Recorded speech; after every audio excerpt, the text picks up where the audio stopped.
It was a cold, moonless night when Emily and Daniel decided to stop at the roadside inn.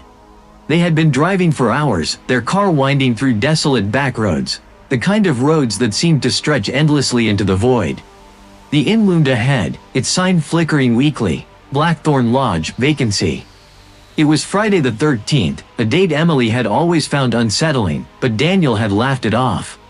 "It's just a silly superstition," he said, squeezing her hand. "We'll be fine." The inn was old, its wooden frame creaking under the weight of time. The air smelled of damp wood and something else, something metallic, like rust or blood. The proprietor, an elderly man with hollow eyes and a too-wide smile, handed them a key to room 13. "It's the only one available," he said, his voice a dry whisper. Emily hesitated, but Daniel shrugged. "It's just a number," he said, though his voice lacked its usual confidence. The room was dimly lit, the wallpaper peeling in places, revealing dark stains beneath. The bed looked untouched, its sheets unnaturally white against the gloom. Emily tried to shake off the unease, but the room felt wrong. Like it was watching them. She glanced at the clock on the nightstand, 11:59 p.m. The minute hand twitched, then stopped. At midnight, the noises began. At first, it was faint, a scratching at the door, like fingernails dragging across wood. Then came the whispers, low and guttural, coming from nowhere and everywhere at once. Emily clutched Daniel's arm, her breath shallow. "Do you hear that?" she asked, her voice trembling. Daniel nodded, his face pale. "It's probably just the wind," he said, though his eyes betrayed his fear. The scratching grew louder, more insistent. Emily's gaze darted to the door, where shadows seemed to writhe and twist under the crack. The whispers became voices, chanting something in a language she couldn't understand. The air grew colder, their breath visible in the dim light. The clock on the nightstand began to tick backward, the hands spinning wildly. "Daniel, we need to leave," Emily said, her voice barely above a whisper. But when she turned to him, he wasn't there. The room was empty, the door still closed. The whispers grew louder, more urgent, and the shadows under the door began to seep into the room, pooling on the floor like ink. Emily backed away, her heart pounding, until she felt the cold wall against her back. The shadows coalesced into a figure, tall, gaunt, its features shifting and indistinct. It reached for her, its fingers long and skeletal. Emily screamed, but no sound came out. The figure leaned closer, its breath icy against her skin. "You shouldn't have come here," it hissed, its voice echoing in her mind. And then, just as suddenly as it had begun, it was over. The room was silent, the shadows gone. Daniel was beside her, shaking her awake. "Emily, wake up. You were having a nightmare," he said, his face etched with concern. She looked around the room. It was just as they had left it, the clock showing 12:01 a.m. Had it all been a dream? But as they packed their bags to leave, Emily noticed something on the nightstand, a key, rusted and ancient, with the number 13 etched into its surface. And beneath it, a note written in a shaky hand, "You'll be back." As they drove away, Emily couldn't shake the feeling that they were being watched. In the rearview mirror, she thought she saw a figure standing by the inn, its hollow eyes following them into the night.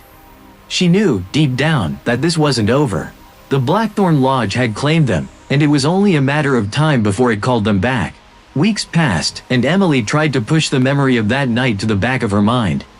She and Daniel returned to their normal lives, but the experience at the Blackthorn Lodge lingered like a shadow, creeping into her thoughts when she least expected it.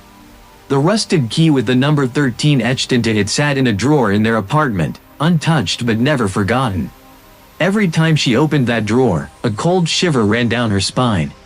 Then, one evening, as Emily was sorting through the mail, she found an envelope with no return address.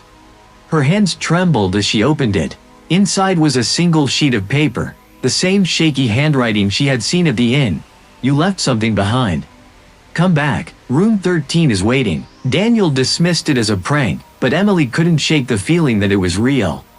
That night, she dreamed of the inn again. The figure from room 13 stood at the foot of her bed, its hollow eyes staring into her soul.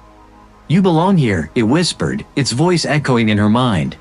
She woke up drenched in sweat, the sound of the whispers still ringing in her ears. The next day, Emily found herself drawn to the rusted key. She held it in her hand, feeling its weight, its coldness. It seemed to pulse faintly, as if alive. Against her better judgment, she decided to return to the Blackthorn Lodge. She didn't tell Daniel. She couldn't explain why she needed to go back, but she felt an inexplicable pull, as if the inn itself was calling her. The drive to the lodge was eerily quiet. The roads were empty, the trees lining the highway casting long, twisted shadows. When she arrived, the inn looked exactly as she remembered, old, decrepit, and foreboding.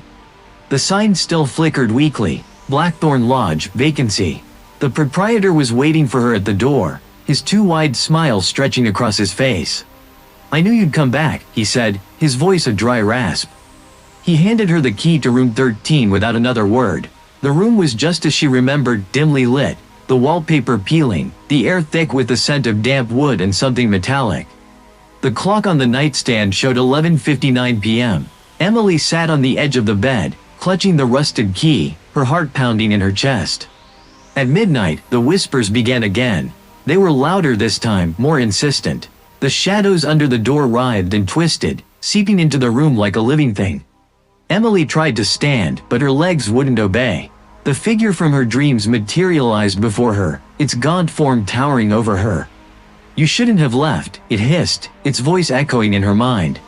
"You belong here," Emily screamed, but no sound came out. The figure reached for her, its skeletal fingers brushing against her skin. She felt a coldness spread through her body, a numbness that crept into her very soul. The whispers grew louder, chanting in that same incomprehensible language. The clock on the nightstand began to tick backward, the hands spinning wildly. And then, just as suddenly as it had begun, it was over. The room was silent, the shadows gone. Emily was alone, the rusted key still clutched in her hand. She looked at the clock, 12:01 a.m. Had it all been another nightmare? But as she left the room, she noticed something on the nightstand, a photograph. It was of her and Daniel, taken on their wedding day. Except, something was wrong. Daniel's face was blurred, as if he had never been there. And in the background, barely visible, was the figure from room 13, its hollow eyes staring out from the photo. Emily fled the inn, her heart racing. As she drove away, she glanced in the rearview mirror. The figure was standing by the inn, its gaze following her into the night. She knew, deep down, that this wasn't over. The Blackthorn Lodge had claimed her, and it would never let her go. Emily tried to convince herself that the second visit to the Blackthorn Lodge was just a lapse in judgment, a moment of weakness. But the photograph haunted her. She kept it hidden in a drawer, unable to bring herself to look at it, yet unable to throw it away. Daniel noticed her unease but didn't press her. He had his own secrets, nightmares that left him drenched in sweat, whispers that followed him even in the daylight. He never told Emily, but he, too, felt the pull of the lodge. One evening, as they sat in silence at the dinner table, the phone rang. Emily froze. The sound was jarring, unnatural. She picked up the receiver, her hand trembling. There was no one on the other end, just static, faint and crackling. Then, a voice, low and guttural, whispered a single word: "Return." Daniel saw the color drain from Emily's face. "Who is it?" he asked, his voice tense. She shook her head, unable to speak. That night, they both dreamed of the lodge. In their dreams, they stood together in room 13, the figure looming over them, its hollow eyes filled with a malevolent glee. "You cannot escape," it hissed. "The lodge demands its due." The next morning, they found the rusted key on the kitchen counter. Neither of them had placed it there. Daniel picked it up, his fingers brushing against the cold metal. "We need to go back," he said, his voice steady but his eyes filled with fear. "We need to end this." The drive to the lodge was silent, the air thick with tension. The inn looked even more foreboding than before, its windows dark and lifeless, the sign flickering weakly. The proprietor was waiting for them, his too wide smile stretching across his face. "Room 13 is ready," he said, his voice a dry rasp. The room was the same, dimly lit, the wallpaper peeling, the air thick with the scent of damp wood and something metallic. The clock on the nightstand showed 11:59 p.m. Emily and Daniel sat on the edge of the bed, the rusted key between them. The whispers began at midnight, louder and more insistent than ever. The shadows under the door writhed and twisted, seeping into the room like a living thing. The figure materialized before them, its gaunt form towering over them. "You have returned," it hissed, its voice echoing in their minds. The lodge demands its due. Emily and Daniel clung to each other, their hearts pounding in unison. The figure reached for them, its skeletal fingers brushing against their skin. They felt a coldness spread through their bodies, a numbness that crept into their very souls.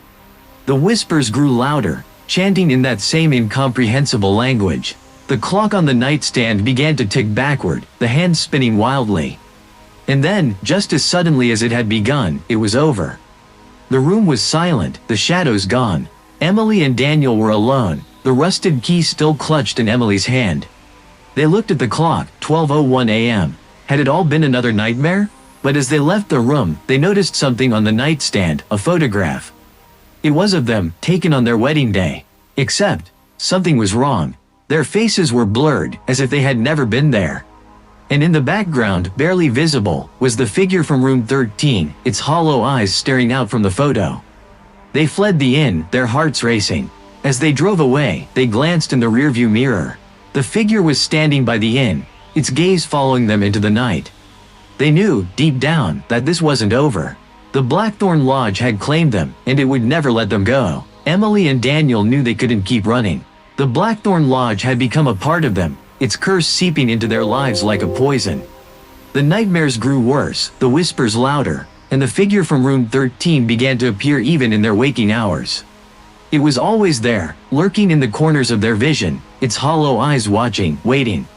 One night, as they sat in their living room, the rusted key appeared on the coffee table. Neither of them had touched it.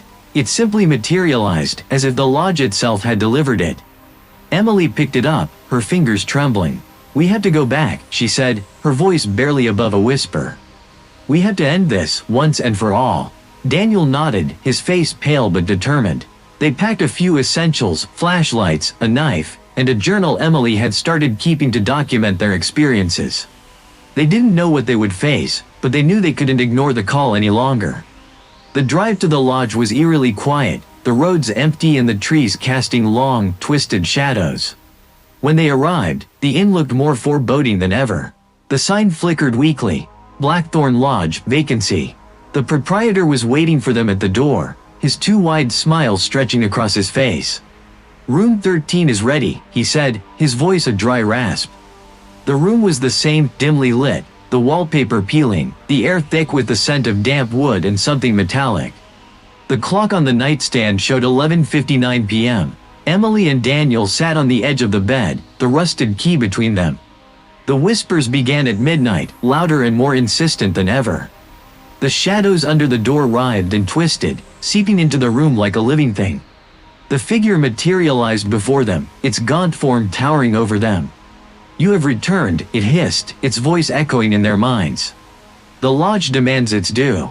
Emily stood, her voice steady despite the fear coursing through her veins. "What do you want from us?" she demanded. The figure's hollow eyes gleamed with malevolent glee. "Your souls," it replied.